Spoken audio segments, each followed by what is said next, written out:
In late afternoon on December 30, 1903, Chicago's lavish Iroquois Theater caught fire. During a sold-out performance of Mr. Bluebeard, a lighting fixture set the curtain blazing. Smoke billowed into the theater. Terrified people rushed for the exits.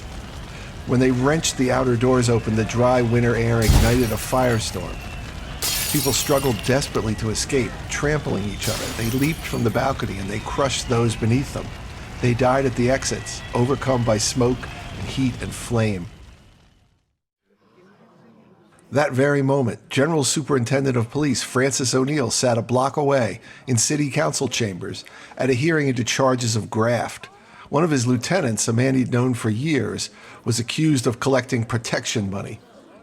Show hearings like this happened regularly in Chicago, and ONeill knew how this would play out. Outraged citizens demanded reform. Public hearings gave the appearance of action. Officials testified, reporters reported, stories migrated from the front pages to the back, and then things returned to normal. As he sat there, looking dutifully solemn, ONeill probably had an old Irish tune running through his head. He nearly always did. He was music mad in those days, he told a friend. Part of the tune seemed familiar. What other tune did it remind him of? He couldn't quite place it. It nagged at him. Then an officer appeared and spoke news of the fire in his ear. ONeill excused himself and rushed to the scene.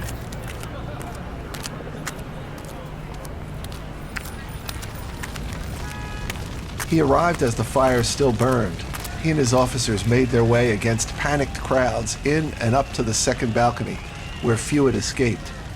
Working by lantern light, they found the material of nightmares, the dead, hundreds of them, tangled in a mass, piled 8 or 10 high, many burned beyond recognition.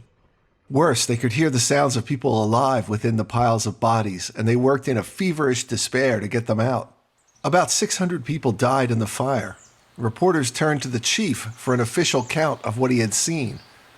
Exhausted and horrified, he told them, "If you ever saw a field of timothy grass blown flat by the wind and rain of a summer storm, that was the position of the dead at the exits of the second balcony." From the cold and the dark, the char and the stench of the ruined theater, he reached back to a memory of his childhood in Ireland. Wind-blown grass and summer storm, rain and sun, not fire and ice, the season of growth, not of death. Against a trauma specific to the industrial city, he called up an image of rural life. Asked to make a record for history, he offered a memory of a different place and time.